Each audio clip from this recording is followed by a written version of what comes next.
TV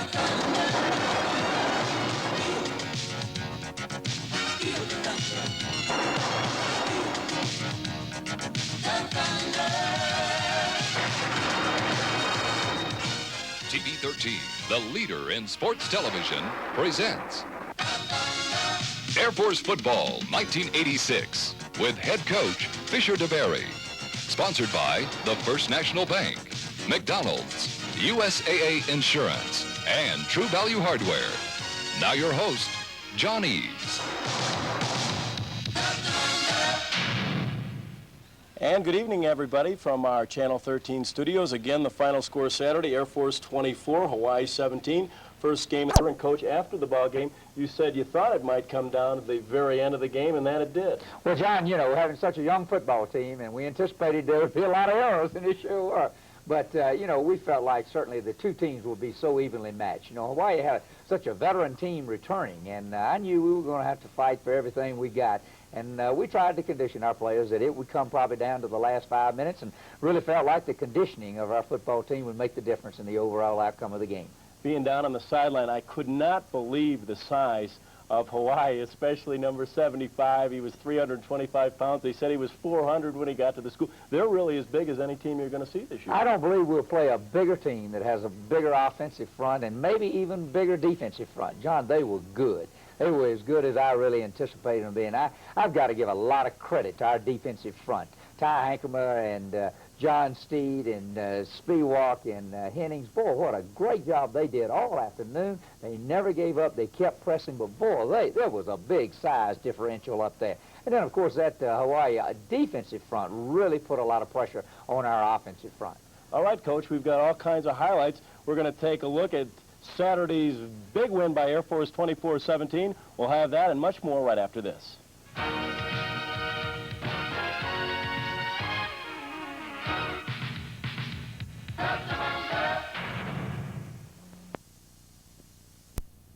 Confidence to come from behind. John, I think so. And you know, looking back at it in retrospect now, you know, I think it might have been the greatest thing that could happen to us, because I really did. I told the guys after the game was over, it really felt a good emotional environment on our sidelines whenever we had that situation that we had to come from behind and we had to do it. And then when we did it, I think it bred a lot of confidence in our football team. All right, let's go to Falcon Stadium if we can and take a look at the beginning of the game. And first of all, Coach, a record opening day crowd. Magnificent. Oh, praise the Lord for a beautiful day, John. And, guys, we're so appreciative to the fans in Colorado Springs, the Denver area. Over 46,000, the largest crowd we've ever had for an opening ball game. You know, there's so many exciting things that happen out there. And it's just a great family environment, I think. And, you know, there's like the chicken being hatched here. This bird, this falcon. Boy, what an asset. And do you know that he was voted as the most outstanding mascot of all the college and universities across the country this past year? Fantastic.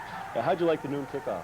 Well, I didn't mind that at all. I think it gave the fans an opportunity to have a little post-game and tailgating activities, you know, and I think everybody will enjoy it and adjust to it. All right, here's their kicker, Briggs, kicking it all the way out. And to take over, a little scare on the first offensive play, but you recover it right there. Boy, I tell you, they shot that linebacker through there, and, of course, they did that several times to us. And Kevin Bullard, you know, this was his first game, and, boy, after that first snap, what a great job he did for us all afternoon. But Mark made a super play there in keeping it from being a bad play, and, of course, Mark kicked the ball on that particular play extremely well. Here's William Bell from Colorado Springs. And, you know, boy, he's going to be one of the outstanding runners in our conference. And we were fortunate to hold him. We didn't do anything our first possession. They didn't either. And then we got a drive going. And what we were trying to do, John, early in the ball game was take a little pressure off of Troy and put it on some of the responsibilities of some guys that had been out there like Johnny and Pat and Mark a little bit.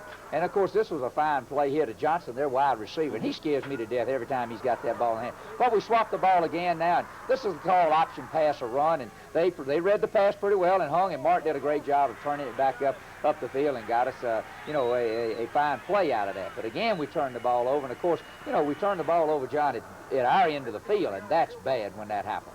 Well, they miss a 52-yard field goal, so you're just feeling each other out. Still 0-0, Coach. Exactly. And then, of course, this was a fine executed play here by Troy. We were throwing downfield. He read the coverage very well to hit our outlet man, Johnny Smith, and we came up with a good 13-yard gain there. Johnny's a fine inside runner, and look at that balance and look at that extra effort on his part right there. And we had a fine drive going right here, John, to conclude the first quarter.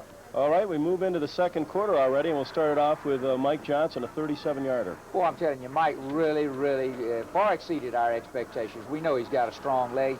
Guys work so hard in the weight room, but you know, those kicks that he kicked, I'm telling you the truth, 35-yarder, 28-yarder, 22-yarder, John, those were booming kicks, I'm telling you. All right, here we go with a fumble by them, Coach, so you get an early turnover in the second. Great hit there, and, you know, by our linebackers, Mackey and Spiewalk, and then Mike Tolliver comes up, and, boy, they got the ball for us in great field position right there. And we come out, and, you know, we're going to try to get one real quick, and Troy just misread the coverage there, and, again, that's just a complete lack of experience on his part. Well, they roughed the passer, Coach, so that kept you alive, and here we go with Johnson on a 22-yarder. Well, we were a little disappointed that we got down there, John, and did get more than field goals. Of course, we're always pleased to get the field goal, and we got all the confidence in the world in Mike. But yet, you know, we've got to put some points on the board touchdown-wise whenever we get those kind of breaks that our defense gives us. Johnny Steed on Kroll, and, boy, what a ball game he played. Boy, Johnny played a great game, and I told you he was going to be a force to be reckoned with. Now, here's a situation where we had a pass call, and Troy had to react to the coverage as the play developed and did it very, very, very well.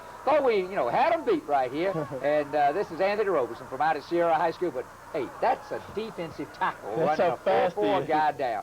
That's, I don't know, of course, he was all-conference for Hawaii last year and a great football player, and I told him after the game he's certainly one of the premier players in our conference, I think. And, of course, Mike comes through for us again, and we go up 9-0. Hey, they almost ran this one back. Blasey kicking in the end zone. This is Johnson, and watch the play Steve Ziegler makes. Boy, fine play, and that's Steve's responsibility right there. He's our safety man, and he did his job, and of course we had good pursuit back to the ball, but hey, they should have never broke that thing like that. And here's old Johnny Steed again, and what a great day he had, and I'm so happy. He's worked so hard and been so patient to get his opportunity to play.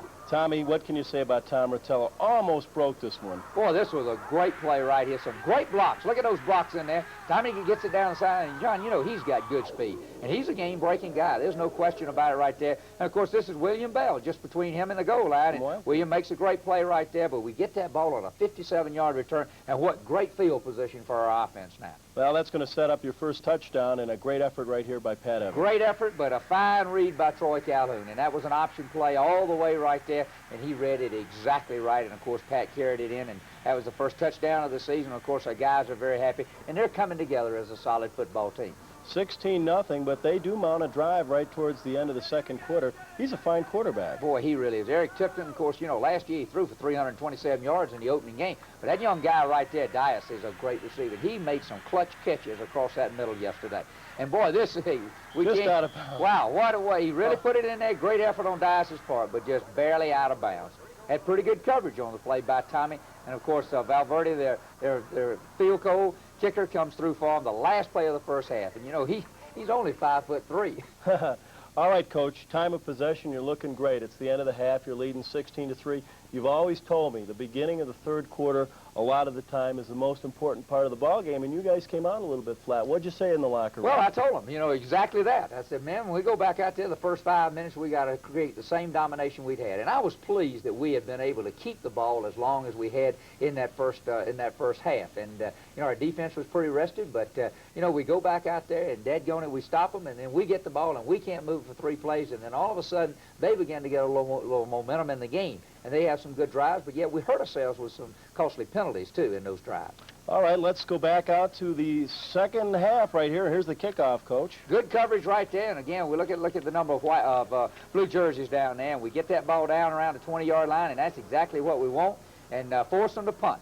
And then Tommy makes a fine catch right here, and you know, he fielded the ball awful well yesterday, I thought. And you know, he's a darter and a dasher, and he's very deceptive. But we were a little disappointed again, and they start the second half exactly like they did the first half. Their blitzes really hurt you, especially when Troy was auditing at the line. Well, they did, and to be honest with you, again, we had restricted some of the things we were doing, and you know, we really yesterday went on basically 2 snap counts so that we, you know, could not put pressure on our young offense. And Dias a good receiver. They get the drive going. And Steve Ziegler comes up and makes the hit right there. Fine defense right here, boy, by Brady Glick, by John Steed, by Mike Walker there. And you know, they had a tough time getting in against our defense down there, John. But then they toss it out to Corral here, and he takes it on in all the way outside, and he just kept bouncing until he found the soft spot. We got a heck of a football game going now, Coach, 16-10, and We're going to see a fumble right here. Pat makes a nice run, and the ball just comes loose. Well, you know, Troy right there audible and got us in the right play. Pat just, you know, through second effort was trying to break the tackle there and just lost concentration on the ball. And, of course, the thing about it is